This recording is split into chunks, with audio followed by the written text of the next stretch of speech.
माझा आवाज येतोय तुमच्यापर्यंत? तौर राणाला भारतामध्ये आणण्यात आलेला आहे, त्यानंतर एनआयए कडनं त्याची चौकशी देखील इथे केली जाणार आहे.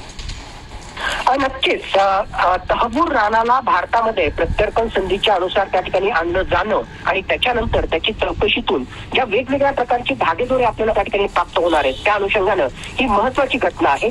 काही फॉर्मॅलिटीज, कारण आपण अमेरिकेकडून त्याचं प्रत्यर्पण त्या ठिकाणी करतोय म्हणून डॉक्युमेंट्सच्या पॉईंट ऑफ व्ह्यूनं एक प्रकारे जे आहे त्या डॉक्युमेंट्सची देवाणघेवाण त्या ठिकाणी होईल. त्याचबरोबर त्याची वैद्यकीय चाचणी त्या ठिकाणी होईल आणि त्याच्यानंतर काही काळातच त्याला एनआयए कोर्ट समोर, स्पेशल कोर्ट समोर त्या ठिकाणी पटियाला कोर्टमध्ये त्याला एक प्रकारे त्याला सामोरं त्या ठिकाणी जावं लागेल. आता सुरक्षेच्या अनुषंगानं डायरेक्टली त्याला त्या ठिकाणी घेऊन जाण्यात येणार आहे का ऑनलाईन माध्यमातून, व्हर्च्युअल माध्यमातून त्याची जी आहे एक प्रकारे अशा प्रकारची पेशी केली जाणार आहे, हे येणाऱ्या काळातच आपल्याला त्या ठिकाणी कळेल.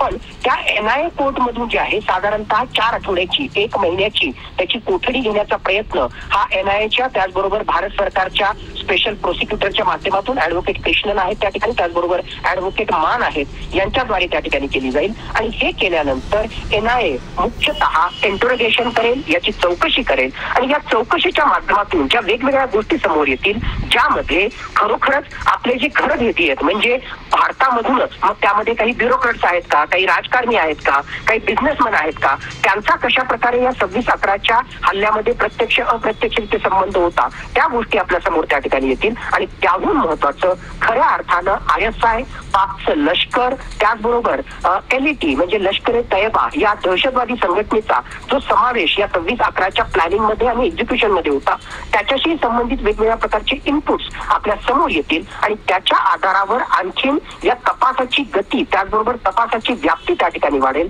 जर गरज पडली तर एक प्रकारे सप्लिमेंटरी चार्जशीट सुद्धा एनआयए हे त्या ठिकाणी दाखल करू शकतं आणि याच सगळ्या जबानीच्या आधारावर यातले बाकीचे जे प्लेयर आहेत, जे वेगवेगळ्या प्रकारच्या दहशतवादी संघटनेचे म्होरके आहेत, त्यांना सुद्धा अटक करण्यासाठी आंतरराष्ट्रीय स्तरावर दबाव वाढवण्यासाठी या सगळ्या गोष्टी महत्वाच्या ठरणार आहेत. एवढंच नाही तर हाच तहबूर राणा आहे ज्याने या 26/11च्या हल्ल्यासाठी लॉजिस्टिक आणि फायनान्शियल सपोर्ट त्या ठिकाणी दिलेला आहे. आणि जर याच्याशी संबंधित आपल्याला जर वेगवेगळ्या प्रकारचे प्रूफ आपल्याला जर मिळू शकले, अशा प्रकारचे पुरावे एनआयएच्या हाती त्या ठिकाणी लागले, तर माझ्या मते ती खूप महत्वाची गोष्ट ठरेल. कारण याच पुराव्याच्या आधारावर एक नवीन डॉसियर आपण तयार करून FATF म्हणजे फायनान्शियल ऍक्शन टास्क फोर्स, जी वेगवेगळ्या देशांना एक प्रकारे वॉचडॉग म्हणून काम करते आणि जी वेगवेगळ्या देशांना ग्रे लिस्ट किंवा ब्लॅक लिस्ट मध्ये टाकतं. कशाच्या आधारावर? असे देश जे एक प्रकारे जे आहे मनी लॉन्ड्रिंगला म्हणजे पैशाच्या हेरफेर करण्याला, ब्लॅक मनीला थारा देतात, त्याचबरोबर टेररिस्ट फायनान्सिंग म्हणजे दहशतवादाला जे आहे अर्थपुरवठा करण्यासाठी त्या ठिकाणी मदत करतात. या सगळ्या पुराव्याच्या आधारावर आपण ISI आणि पाकिस्तान हा कशा प्रकारे दहशतवादी कारवायांना अर्थपुरवठा करतो हे सुद्धा FATF पुढे पुन्हा एकदा आपण दाखवू शकतो आणि पुन्हा एकदा पाकिस्तानला ग्रे लिस्ट किंवा ब्लॅक लिस्ट करावं अशी जोरदार मागणी आपण FATF समोर त्या ठिकाणी करू शकतो.